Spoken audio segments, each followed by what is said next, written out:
I saw the banner before anyone saw me, stretched across the backyard fence in bright pastel letters that didn't match the balloons or the cake or the careful decorations I knew my granddaughter loved. And for a moment, I thought it must be a mistake, something left over from another party, something meant for someone else. But then I read the words again slowly, letting each one settle into place the way you do when you're trying to convince yourself you're misunderstanding, and I realized there was no misunderstanding at all because the message was simple, clean, and impossible to ignore. Go away. I stood there at the edge of the patio, my hand still wrapped around the small gift bag I had picked out for Sophie, a delicate silver bracelet I'd spent 2 afternoons choosing, because she once told me she liked simple things, not flashy, just something that felt like her. And I remember thinking how strange it was that something so thoughtful could feel so heavy in my hand all of a sudden, like it didn't belong here anymore. The music was playing softly from a speaker near the pool, something upbeat and cheerful, and laughter drifted across the yard in small bursts, the kind of laughter that comes easily when people feel comfortable, when they feel like they belong exactly where they are. And I realized I was the only one standing still, the only one frozen in a moment that didn't seem to exist for anyone else. No one rushed over to take the banner down. No one looked surprised or embarrassed. No one even glanced in my direction as if they were worried I might have seen it. And that was the moment something shifted quietly inside me. Because if it had been a mistake, someone would have fixed it. If it had been a joke, someone would have laughed nervously and explained it. But this silence, this complete and effortless silence, felt deliberate in a way that was harder to ignore than the words themselves. I adjusted the sleeve of my navy dress, smoothing it down the way I always do when I need a second to collect myself. And then I walked forward as if nothing had happened, as if I hadn't just been told, in bright cheerful letters,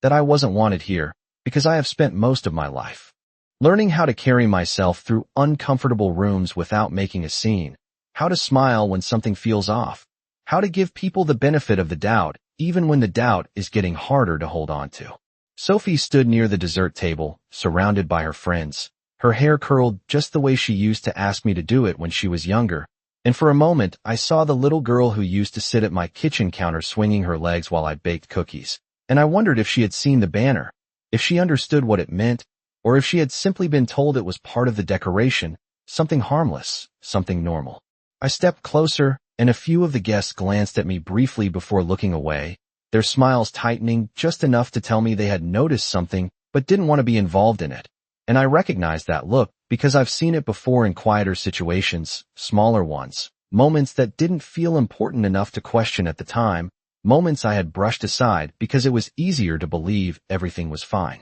My son Daniel was near the grill, talking to someone I didn't recognize, and when his eyes flickered toward me, it was only for a second before he looked back at his conversation, as if holding my gaze for too long might require him to acknowledge something neither of us was ready to say out loud. Olivia stood a few feet away from him, perfectly composed, greeting guests with that same polished smile she always wore, the kind that never quite reached her eyes, and I noticed how naturally she moved through the crowd, how easily she blended into the center of it all, like she belonged there in a way that felt effortless, practiced, and intentional. I kept walking until I reached the edge of the main table, setting my gift down carefully beside the others, making sure it didn't stand out, making sure I didn't stand out, and as I did, I realized something that settled deeper than the initial shock of the banner itself, something quieter but far more certain. This wasn't the first time I had been made to feel like I didn't belong. It was just the first time someone had taken the time to write it down. I stayed near the edge of the table longer than I needed to, adjusting the ribbon on the gift bag as if it required careful attention, giving myself something small and ordinary to focus on while everything else felt quietly out of place. And from where I stood, I could see the banner again in the reflection of the sliding glass door, the words reversed but still unmistakable, still clear enough to remind me that it had not disappeared just because no one was talking about it. And I found myself watching the way people moved through the yard, the way conversations flowed around me, but never quite reached me, like a current that knew exactly where to go and exactly where not to go. A woman I vaguely recognized from the neighborhood smiled at me in passing, the kind of polite smile people offer when they are not sure what else to do. And then she leaned closer to another guest, and whispered something that made them both glance briefly in my direction before looking away again. And it was not the whispering itself that unsettled me. It was how quickly it faded back into normal conversation, as if whatever had been said did not matter enough to linger. I picked up a glass of lemonade from the table, more for something to hold than because I was thirsty, and the condensation cooled my fingers in a way that grounded me, reminding me that I was still here, still present, even if I felt like I was standing just outside the frame of everything happening around me. When Sophie finally noticed me, it was not with the bright excitement I had grown used to over the years, not with the small rush of energy she used to have when she saw me walk into a room, but with a pause, a slight hesitation that lasted just long enough to register before she smiled and stepped forward, and I could not tell if that pause belonged to her or to something she had been told before I arrived. She hugged me lightly, careful, almost rehearsed, and I returned the hug just as gently, aware of how different it felt from the way she used to throw her arms around me without thinking,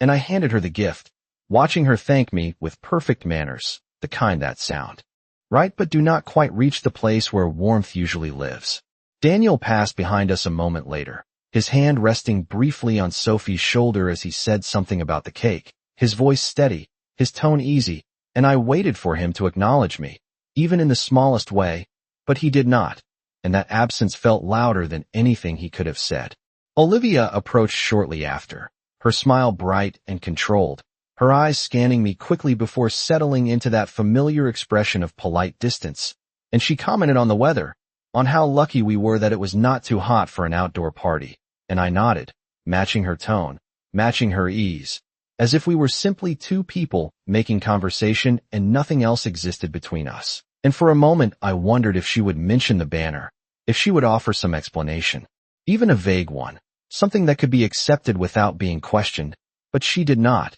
and neither did I. Instead, she turned to greet another group of guests, slipping back into the center of the gathering as smoothly as if she had never stepped away, and I was left standing there with the quiet understanding that whatever had been set in motion today had been planned carefully enough to leave no obvious cracks. I took a small sip of the lemonade, the sweetness almost too sharp, and as I looked around again, I began to notice the smaller details I had overlooked at first, the seating arrangement that placed me at the far end of the table rather than near the family, the absence of my name on the printed place cards, the way conversations seemed to shift just slightly whenever I stepped closer, subtle adjustments that could easily be dismissed on their own, but together formed something more deliberate, something that no longer felt accidental. And standing there, surrounded by decorations I had once helped pay for, watching a celebration I had once helped create traditions for, I felt a quiet realization settle into place, not sudden, not dramatic, but steady and clear. This day was not just about being excluded, it was about being replaced, and the difference between those two things was something I could no longer ignore. It was not one moment that made everything clear, but a collection of smaller ones that began to line up in my mind with a precision I had not allowed myself to see before, and as I stood there watching the party unfold, I found myself drifting backward through the past few years, revisiting conversations and events that had once seemed harmless, even forgettable, but now carried a different weight when placed side by side. I remembered the first time Sophie's birthday had been moved without telling me, how I had shown up an hour early with a homemade cake only to find the house quiet and empty, how Olivia had later laughed it off as a scheduling mix-up, and I had accepted that explanation because it felt easier than questioning it. I remembered the holiday dinners that gradually became smaller, more selective, until I was told it would be less stressful if I celebrated on a different day,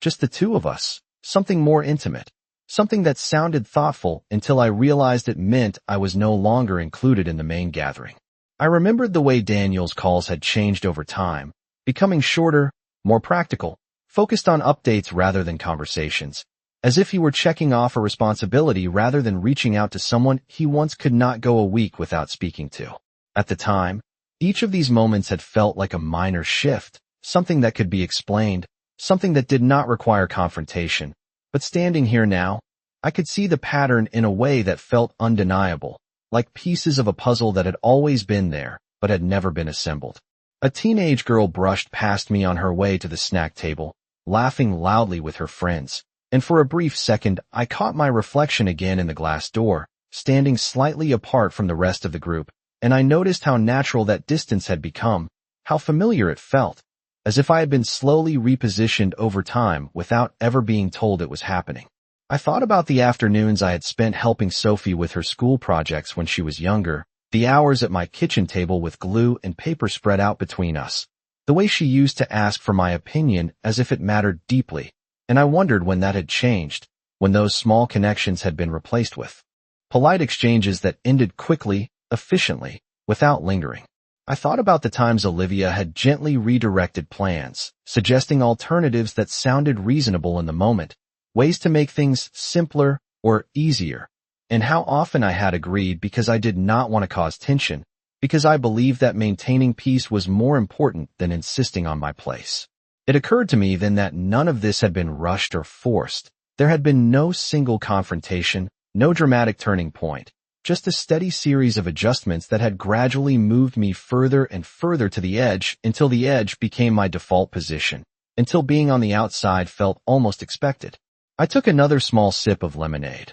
letting the silence around me settle into something clearer, something less confusing, and I realized that the banner was not the beginning of anything. It was simply the first time the message had been made visible, the first time it had been stated plainly enough that it could not be ignored or explained away. And as that understanding settled in, I felt something inside me shift again, not in the same way as before, not with shock or confusion, but with a quiet clarity that replaced the need to question what I was seeing, because for the first time I was no longer asking myself if this was intentional. I was recognizing that it had always been. The more I stood there, the more I began to notice how carefully everything had been arranged, not just the decorations or the tables or the flow of guests, but the invisible lines that determined who belonged where and who did not. And it became impossible to ignore the way those lines had been drawn around me long before today, long before that banner made it obvious enough for anyone to read. I moved slowly toward the seating area,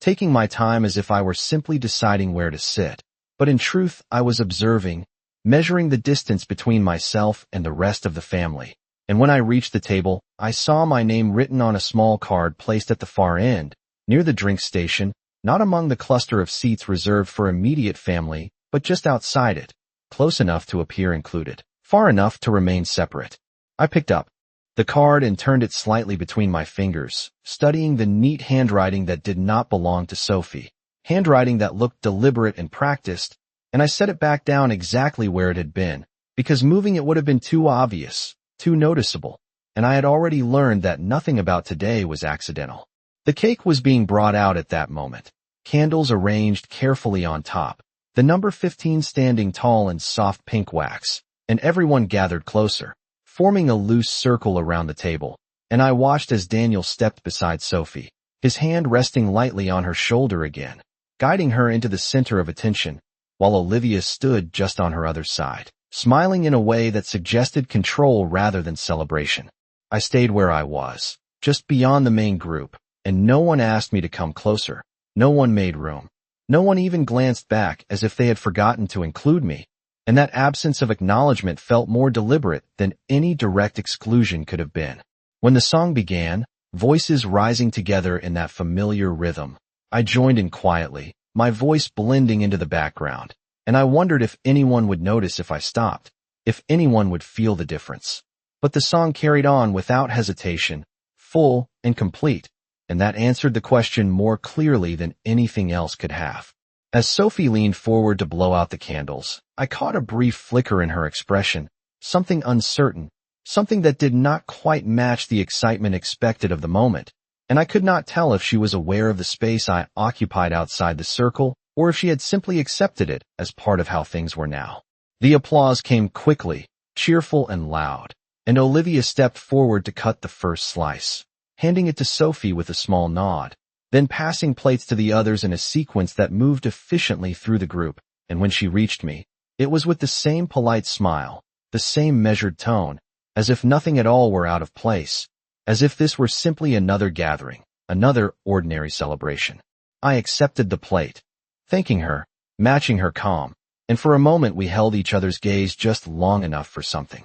unspoken to pass between us, not confrontation, not even acknowledgement, but an understanding that neither of us would say anything here, not in front of everyone, not in a way that would disrupt the surface of what had been so carefully arranged. I took a small bite of cake, the sweetness settling on my tongue without any real taste, and I realized that what had changed was not just how they saw me, but how I was beginning to see them, not as people who had simply drifted away or grown distant, but as people who had made a series of choices, quiet and consistent, that had led to this exact moment. And standing there with the plate in my hands, surrounded by a celebration that no longer felt like mine, I understood something with a clarity that left no room for doubt. This was not about being forgotten. It was about being deliberately set aside, and the difference between those two things was something I could no longer pretend not to see. I had just set the empty plate down on the edge of the table when a quiet voice beside me said,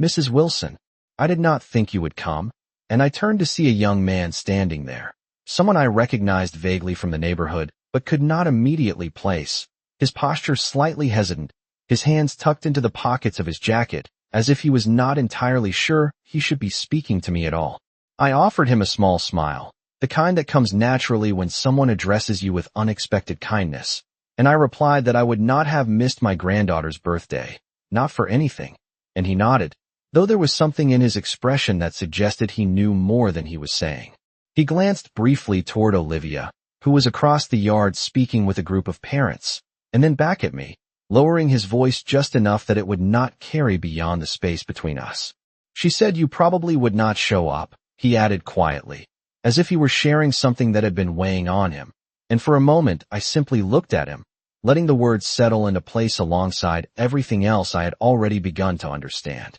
It was not the sentence itself that surprised me, but the confirmation it provided, the way it filled in the last small gap I had not wanted to acknowledge. And I realized then that what I had been witnessing all afternoon was not a misunderstanding or a series of unfortunate oversights. It was a plan that had been formed with enough certainty that my absence had been expected, even counted on. I thanked him for telling me, keeping my tone even, my expression composed, and he seemed relieved, as if he had fulfilled some quiet obligation, before stepping back into the crowd and disappearing into the easy flow of conversation that continued around us without interruption. I remained where I was for a moment longer, watching the way the gathering moved, how naturally it carried on, and I noticed how little anything had changed since that brief exchange, how the laughter continued at the same volume, how the music did not falter, how no one looked in my direction with concern or curiosity. And it occurred to me that the truth had been present all along, woven into the structure of the day in ways that did not require acknowledgement to be real. I lifted my gaze again to the banner, its colors soft and inviting despite the message it carried, and I found myself thinking about how carefully it had been chosen, how it matched the rest of the decorations just enough to blend in while still standing out to anyone who took the time to read it. And I understood that this had not been done in anger or impulse. It had been done with intention, with planning, with the quiet confidence that no one would question it. Daniel laughed at something someone said near the grill, his voice carrying easily across the yard, and I listened to it for a moment, recognizing the sound without feeling connected to it in the way I once had, and I realized that what I was experiencing was not a sudden loss, but the final stage of something that had been unfolding for years, something that had reached a point where it could no longer be disguised as anything else. I adjusted the strap of my purse on my shoulder, a small, familiar motion that steadied me, and I felt a shift inside myself that was different from the ones that had come before, not rooted in confusion or even in hurt, but in clarity, the kind that does not demand immediate action but changes the way everything is seen from that moment forward. I took a slow breath, letting the noise of the party settle into the background, and I understood with a certainty that felt both quiet and unshakable that I was no longer standing here as someone hoping to be included, no longer waiting for an explanation or an apology that would make sense of what had already been made clear. And as I looked around one more time, taking in the details of a celebration that had been arranged without me in mind, I realized that the only thing left to decide was not why this had happened, but what I would choose to do with that understanding now. The decision did not arrive with a surge of emotion or a sudden need to act. It came quietly, settling into place the same way everything else had that afternoon, steady, and undeniable,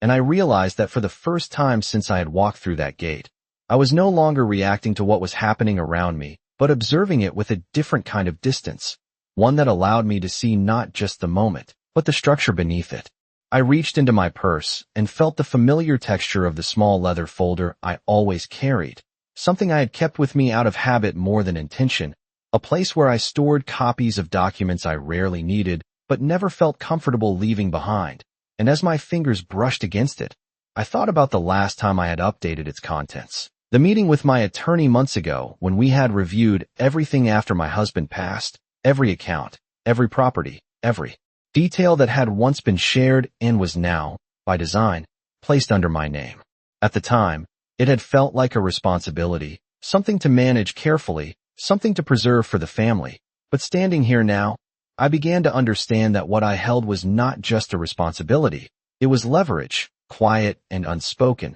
the kind that did not need to be displayed to exist. I did not take the folder out. I did not need to. It was enough to know it was there, enough to feel its presence as a reminder that while I had been moved to the edge of this gathering, there were things that had not been moved, things that remained exactly where they had always been, under my control, regardless of how I was treated in this moment. I looked up again, letting my gaze move naturally across the yard, and I noticed Olivia watching me for a brief second, her expression unreadable but attentive, as if she were trying to determine whether I would respond in a way that disrupted the careful balance she had created. And when our eyes met, I offered her the same calm smile I had given her earlier, nothing sharp, nothing confrontational, just enough to let her know that I had seen her and that I was not unsettled in the way she might have expected. She looked away first, turning back to her conversation, but there was a slight change in the way she carried herself afterward, a subtle stiffness that had not been there before,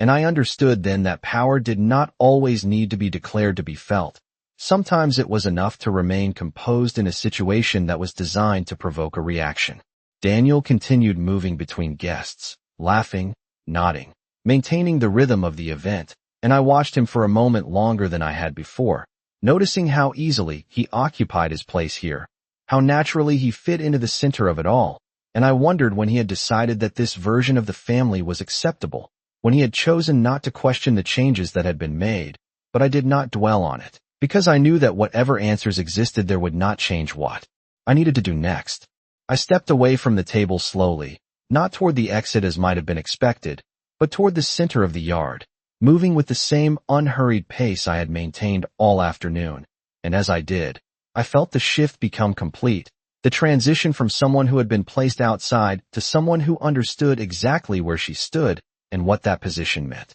I stopped near the area where the microphone had been set up earlier for announcements, glancing at it briefly before letting my hand rest lightly against the back of one of the chairs, and I realized that for the first time that day, I was no longer measuring my place in relation to theirs. I was considering what they would do when that balance changed, when the assumptions they had relied on no longer held. And as that thought settled in, it did not bring urgency or anger. It brought a quiet sense of control, the kind that comes from knowing that the next move does not have to be immediate to be effective, only intentional. I let my hand rest there for a moment longer than necessary, not because I needed support, but because it gave me time to observe how the energy in the yard shifted when I moved closer to the center, and it was subtle at first, almost imperceptible, like a slight change in air pressure before a storm, the kind that only becomes obvious when you are paying attention. And I noticed how conversations nearby slowed just enough to register my presence, how a few heads turned briefly before turning back, as if acknowledging me without wanting to make it obvious that they had done so. The microphone stood just a few feet away, and used now that the cake had been served, its cord loosely coiled near the base of the stand, and I looked at it not as something dramatic or symbolic, but simply as an object that had been placed there for anyone to use, an ordinary part of the event that no one was guarding, no one was watching closely. And I realized that sometimes the most effective shifts happen in spaces where no one expects them. Olivia noticed me again. I could feel it before I saw it, that quiet awareness that comes when someone is trying to anticipate what you might do. And when I glanced in her direction, she was already looking at me, her smile still in place but tighter now, more controlled, And for the first time that afternoon, there was something behind it that had not been there before, something that looked almost like calculation. I did not look away immediately. I held her gaze just long enough to let her see that I was not confused, not uncertain, and then I turned my attention back to the people around me, allowing the moment to pass without confrontation, because I understood that what mattered was not what I said to her directly, but what I chose to do next in a way that could not be dismissed or ignored. Daniel stepped closer at that point, his movement casual but not entirely relaxed, as if he had noticed the same shift and felt the need to position himself nearby without drawing attention to it. And he asked if I was enjoying the party, his tone light, almost automatic, and I answered in the same way, telling him it was a beautiful day and that Sophie looked happy, and for a brief second there was a pause between us, a space where something more could have been said, something real, something that might have acknowledged everything that had gone unspoken, but neither of us stepped into it, and he nodded, accepting the surface of the conversation as if it were enough. I watched him walk away, rejoining the group with the same ease he had always carried, and I realized that whatever hesitation he might have felt was not strong enough to change anything, not strong enough to challenge the version of the day that had been created, and that understanding did not bring disappointment in the way it once might have. It simply added another layer to what I already knew. The music shifted to a slower song, something softer, and a few of the younger guests began to gather near the pool, their voices lowering as they spoke, creating small pockets of quieter conversation that spread across the yard. And in that softened atmosphere, the banner seemed even more visible, its message standing out against the gentle background in a way that felt almost deliberate, as if it had been placed there to be noticed not just by me, but by anyone who cared to look closely. I took a step closer to the microphone, not reaching for it yet, just closing the distance, and I felt the attention around me sharpen slightly, the way it does when something unexpected is about to happen, even if no one can quite name what it is. And in that moment I understood that the balance of the day was no longer as stable as it had been when I first arrived, that something had shifted simply because I had chosen not to leave, not to shrink back into the place that had been prepared for me. I let my gaze move once more across the faces around me, taking in the details I had once overlooked, the easy confidence, the quiet assumptions, the unspoken agreement that everything would proceed as planned, and I realized that those assumptions were about to be tested, not with anger, not with accusation, but with something far more difficult to dismiss, something calm, clear, and impossible to ignore once it was spoken. I reached for the microphone with the same steady motion I had used all afternoon, nothing rushed, nothing abrupt, just a simple extension of my hand as if I had every right to be there. And the moment my fingers closed around it, the small shift I had felt earlier became visible. Conversations faltered, laughter softened, and a few people turned fully in my direction, not because I had demanded their attention, but because something about the stillness I carried made it impossible to ignore. I did not speak immediately. I allowed the quiet to settle, allowed the natural curiosity of the room to draw itself toward me. And when I finally began, my voice was calm, clear, and measured, the way it had always been when I spoke at family gatherings in years past, the way it had once been welcomed without question. I said that it was a beautiful afternoon, that the decorations were lovely, that Sophie looked radiant and grown in a way that made time feel both fast and fragile, and I saw her glance toward me with a mixture of surprise and something softer, something that had not been present earlier, and I held that moment just long enough before continuing. I spoke about how much birthdays had always meant to me, how they marked not just age but memory, the accumulation of years filled with small acts of care, with traditions that quietly held families together, and I let my gaze move across the group as I said it, not lingering on any one person, but making sure the words landed where they needed to. I mentioned the afternoons spent baking, the school projects spread across my kitchen table, the rides to dance practice, the nights spent waiting up to make sure everyone got home safely. And I did not say these things with accusation or pride. I said them as simple facts, as part of a shared history that no one could deny, even if they had chosen not to acknowledge it. There was a stillness now that had not existed before, a kind of listening that came not from obligation but from the realization that something meaningful was being said, and I could see Olivia standing very still near the edge of the group, her expression composed but no longer as effortless as it had been, her attention fixed in a way that suggested she understood this was not something she could redirect or dismiss. I paused briefly, letting the silence settle again, and then I said that families change, that roles shift over time, that new traditions are formed and old ones fade, and that none of that is unusual, none of that is even wrong. But what matters, I said, is how those changes are made, whether they are built on respect or on something quieter, something that does not need to be spoken aloud to be felt. I did not raise my voice. I did not look toward the banner. I did not need to, because by now everyone had noticed it. Everyone had connected it to the fact that I was standing here speaking, and that connection was stronger than anything I could have pointed out directly. I said that I had always believed that a home, a family, is defined not by who stands in the center, but by how those at the edges are treated, and I let that sentence hang in the air just long enough for it to settle, for it to find its place among the unspoken things that had shaped this day. I could feel the attention tighten, not in discomfort, but in recognition, and I understood that what I was doing was not disrupting the event. It was revealing something that had been present all along. I glanced once more towards Sophie,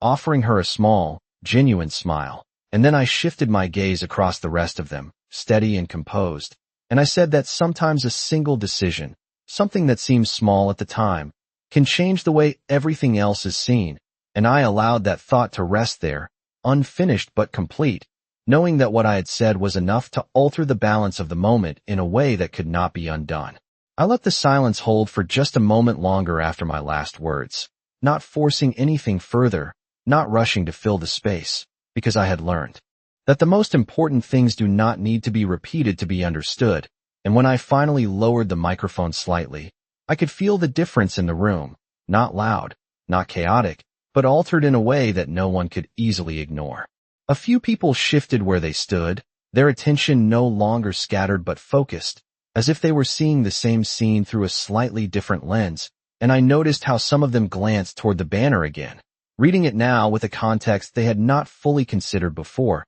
the words no longer blending into the decorations but standing apart in a way that made them harder to justify. Olivia was the first to move, stepping forward with a composed expression that almost maintained the same careful balance she had carried all afternoon, but there was a slight tension in her posture now, something restrained, something measured, and she reached for the microphone with a polite smile, thanking everyone for coming, her voice smooth, practiced, as if she were trying to guide the moment back into something familiar, something controlled. I released the microphone without hesitation, allowing her to take it, because I did not need to hold on to it to keep what had already been said in place, and I stepped back just enough to give her space. My presence no longer at the center, but no longer at the edge either, simply there in a way that could not be overlooked. Daniel stood beside her, his expression more serious than it had been earlier, his gaze moving briefly toward me before settling on the crowd, and I could see the calculation in that glance,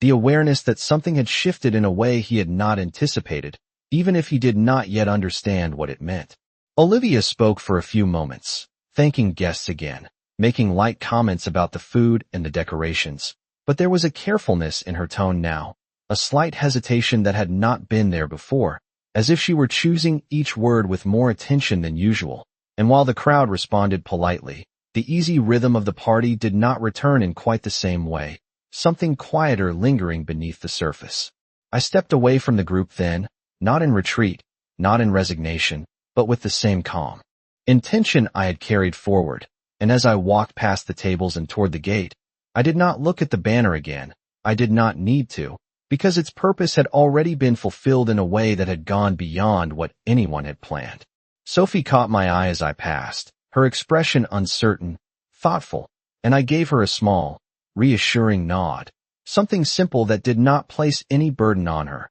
something that left space for her to understand in her own time, and she nodded back, just slightly, as if acknowledging something she could not yet fully name. The evening air felt cooler as I stepped outside the yard, the sounds of the party softening behind me, blending into a distant hum that no longer held the same weight. And as I reached my car, I paused for a moment, my hand resting lightly against the door, considering not what I had lost, but what I had seen clearly for the first time. I thought about the folder in my purse, about the documents that defined ownership and control in ways that were not visible at a party, not written on banners or spoken in casual conversations, and I understood that what had been revealed today was not just their view of me, but my position in relation to everything they assumed they understood. I opened the car door and sat inside, the quiet enclosing around me in a way that felt steady rather than empty. And as I started the engine, I allowed myself one final thought, not spoken aloud,